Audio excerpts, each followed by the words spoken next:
I've also taken this link, everybody. You can use this particular website, and there are many, from where you can download the sample data set.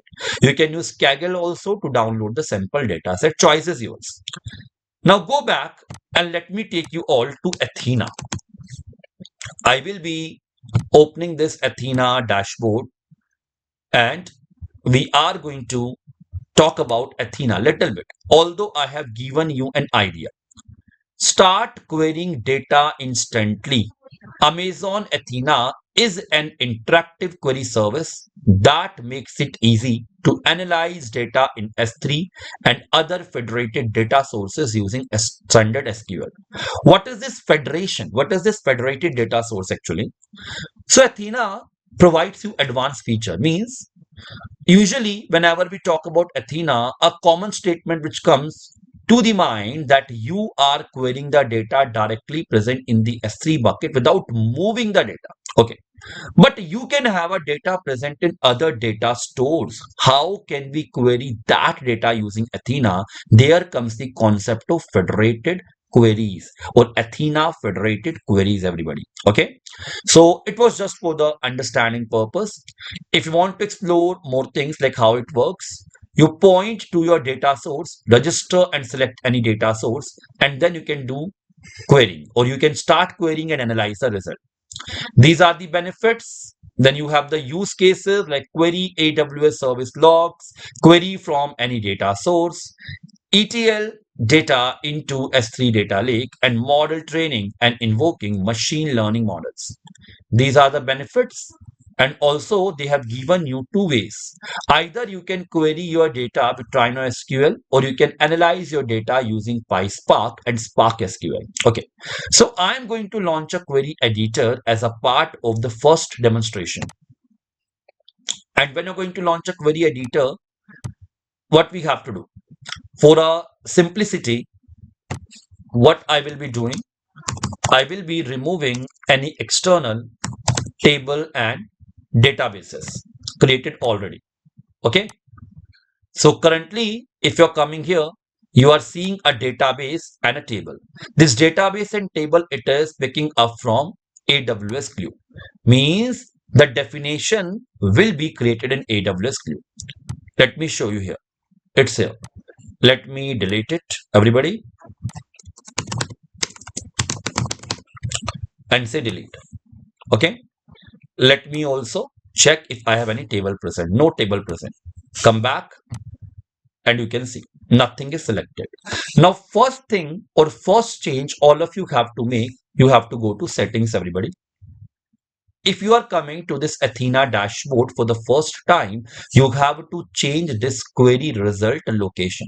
For example, in my case, what I would be doing, I would be using a same bucket, and I'm going to store the query results in the same bucket, everybody.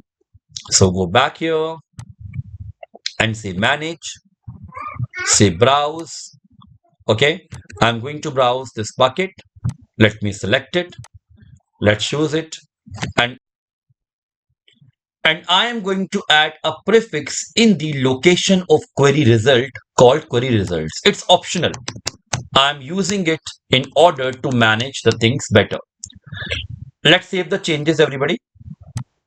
Once the changes are saved, come back to the editor section, and here we are going to execute some queries.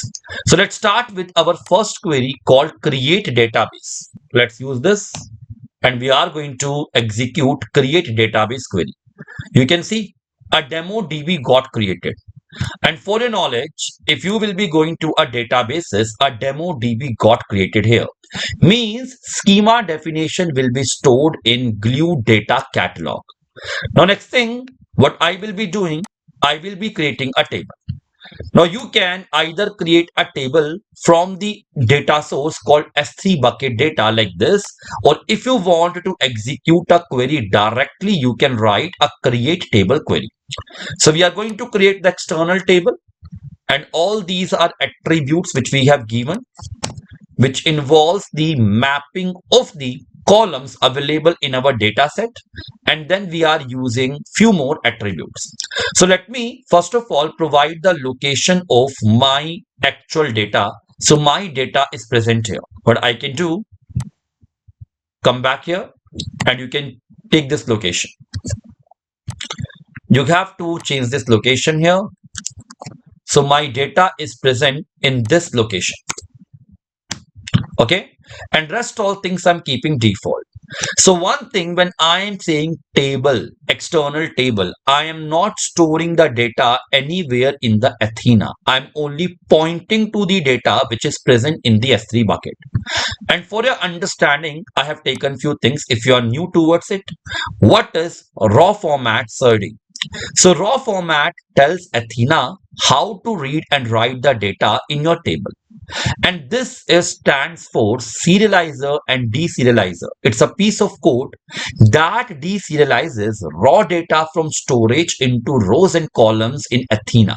Okay, so that Athena can understand it. Serializes query result back into the output format if writing data. Okay, so it is basically a translator between raw file and table structure. And I have used a specific type, that is this one, LazySimple. So this LazySimple, it is a built-in serializer and deserializer in Hive. It is used for text-based files like CSV, TSV, or delimited text. So lazy means it will only parses the column you actually access. Okay.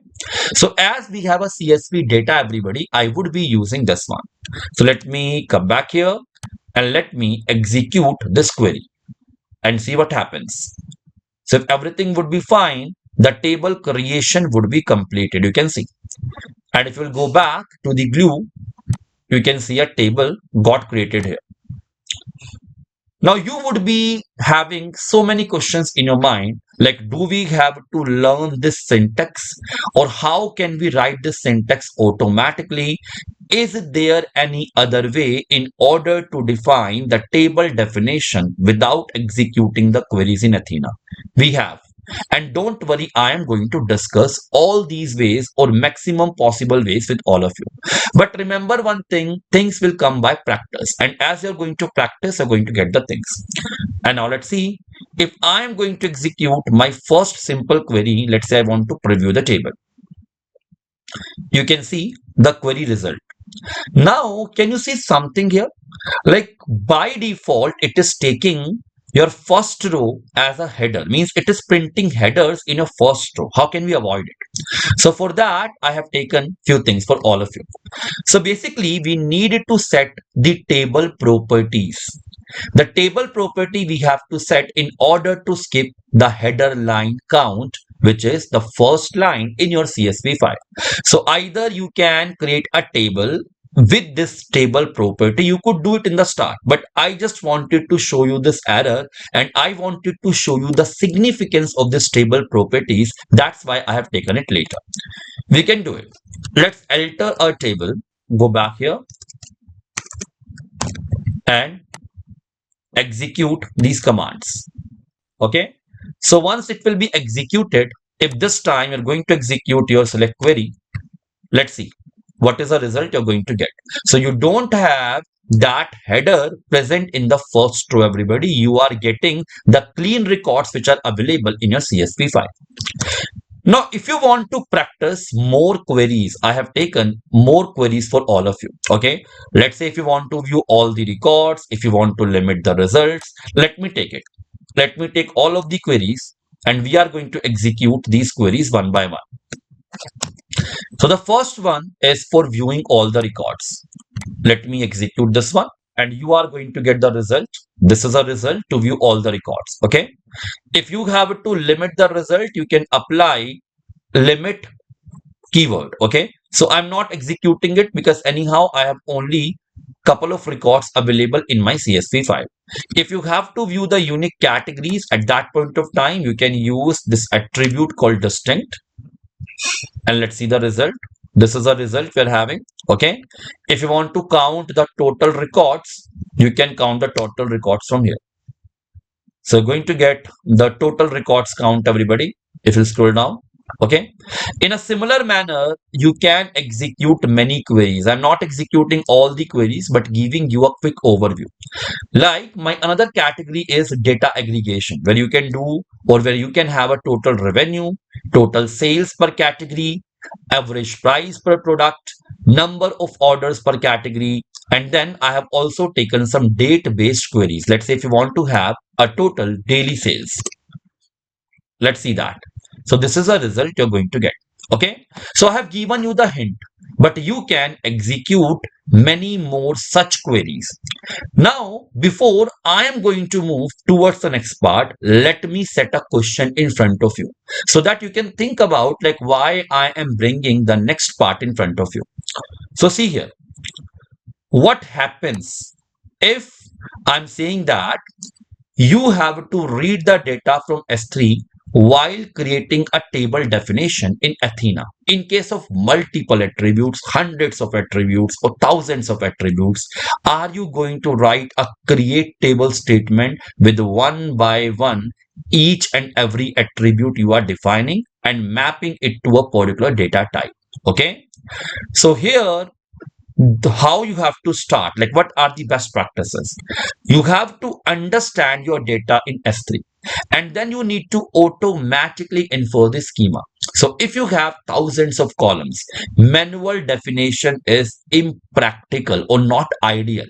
So you can make use of glue crawlers which can infer the schema automatically from the data stores, or you can also infer the schema programmatically using Python and pandas. Okay, so I am going to show you both the features as a part of this particular demonstration, but think about this question and come back with the answer if you have any better way in order to deal with this situation. Obviously you will be having a better way.